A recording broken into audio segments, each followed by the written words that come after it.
Bonjour les enfants. Bonjour les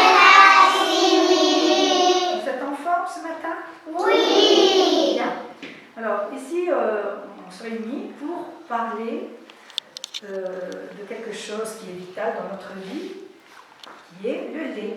Donc nous allons travailler sur le thème du lait et voir quels sont les bienfaits de ce que vous buvez tous les matins dans votre petit déjeuner. Quels sont les animaux qui donnent le lait? La chèvre, la vache, la brebis. Très bien, la vache, la brebis et la chèvre. Ce sont les trois animaux qui peuvent donner du lait. Et ces trois animaux, de quoi ils se nourrissent pour donner ce lait? Qu'est-ce qu'ils font? Ils broutent. Qu'est-ce qu'ils broutent? Ils broutent de l'air. Très bien, donc la vache, la chèvre et la brebis broutent beaucoup d'herbe pour donner du bon lait. Donc ce sont les trois, je vais vous les montrer. Donc la vache, ici. La brebis, c'est la femelle du mouton. Et la chèvre. Donc ce sont les trois animaux qui donnent du lait. Alors, les produits laitiers sont généralement divisés en trois. Donc il y a les laits de consommation, donc entiers, demi-écrémés, écrémés et aromatisés, et les produits laitiers élaborés comme le beurre, le fromage, les yaourts, les crèmes, etc.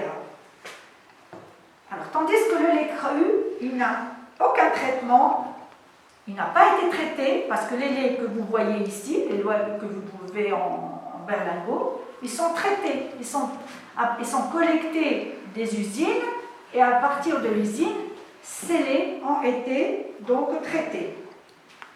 Pour satisfaire les critères microbiologiques, jusqu'à déterminer la date de consommation. Vous avez ici toujours des dates de consommation. Un lait qui est déjà traité doit avoir une date de consommation.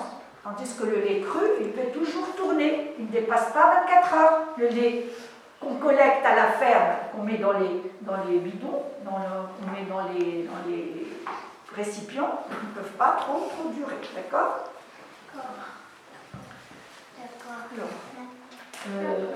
Donc, le fermier, il va aller faire quelque chose, il y a une technique que le fermier fait, ça s'appelle quoi? Qu'est-ce qu'il fait le fermier? Qu'est-ce qu'il fait? Il traite la vache. Il traite la vache. Il traite la vache manuellement avec ses deux mains. Cette technique, elle est très basique. Donc ça se fait manuellement avec les mains, sans les machines. Tandis que dans les usines, le fermier traite la vache avec une treilleuse. Ça s'appelle une treilleuse. D'accord? C'est un appareil qui permet de collecter le lait des vaches rapidement. Avec cette méthode, on passe beaucoup de temps. Tandis que cette méthode-là, c'est très très rapide. D'accord? D'accord. Alors ensuite, le lait, il est collecté et ensuite va être traité et bien sûr va se faire d'une façon assez déterminée pour produire du lait, des produits laitiers. D'accord? Quels sont les produits laitiers qu'on peut manger tous les jours? Du lait. À part le lait, qu'est-ce qu'on peut? Du yaourt. Des yaourts, oui. Quoi encore? Des fromages. Quoi encore?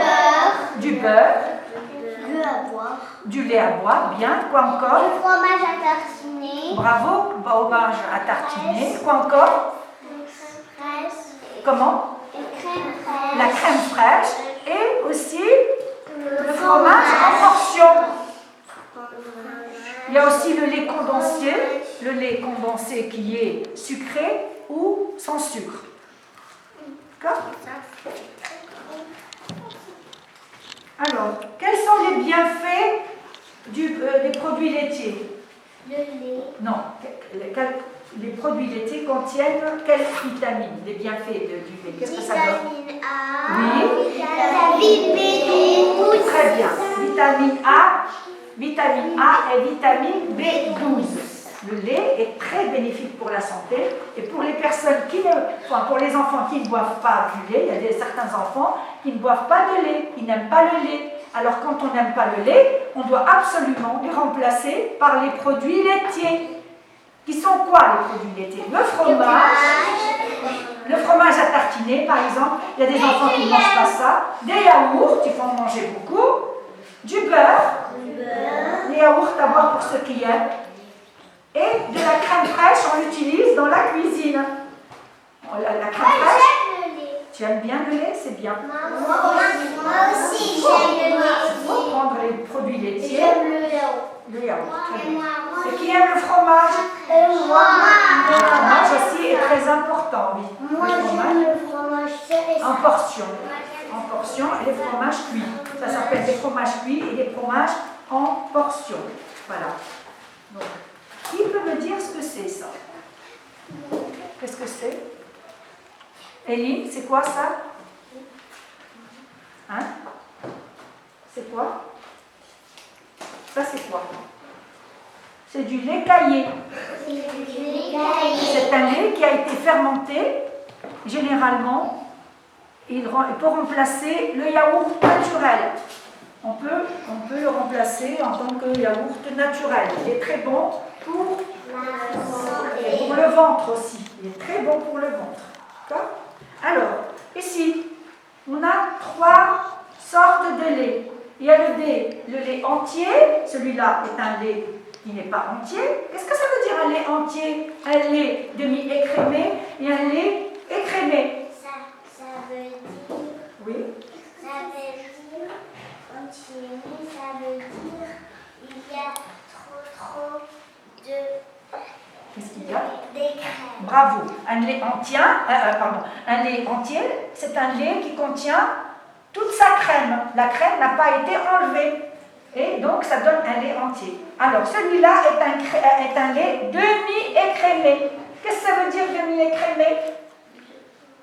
Ça veut dire un peu de crème. À moitié. Donc, demi-écrémé. La crème n'a pas été enlevée complètement, mais il y a une bonne partie qui est restée. D'ailleurs, les laits entiers, si on le garde tel qu'il est, du lait entier, on peut faire la crème fraîche. On peut faire la crème fraîche, le fromage. Le fromage et aussi avec le demi-écrémé, on peut faire aussi toutes sortes de lait et de fromage. Parce que il y a des personnes qui ne mangent pas trop gras. Il y a des personnes qui ne mangent pas gras du tout et ceux qui préfèrent prendre le demi-écrémé. Donc ce lait est un demi-écrémé. D'accord? D'accord. Alors, est-ce que je dois manger du fromage tous les jours? Oui. À votre âge, oui. À votre âge, oui. Pourquoi? Parce qu'elle est très bonne pour la santé. C'est bon pour la dentition, parce que vous êtes en train de changer vos dents et tout ça. Donc vous avez besoin impérativement d'avoir des produits laitiers dans votre corps. Donc il faut, même si on ne boit pas de lait, on doit le remplacer par le fromage et par donc, tout ce qui est yaourt et tout ce qui est crème fraîche et ainsi de suite. Là, je vais vous montrer une usine de production de yaourt. Voyez? Voilà, le lait il passe dans les usines. Quand il a été travaillé, stérilisé et toute la procédure a été faite sur le lait, donc ça c'est une photo d'une usine de yaourt. Alors après, qu'est-ce qui va se passer? Tous les produits laitiers vont être acheminés dans les supermarchés. Donc, les supermarchés vont donc disposer de façon produits laitiers, produits fromagers, tout ça, dans les étalages. Et c'est ici qu'on va acheter nos produits laitiers.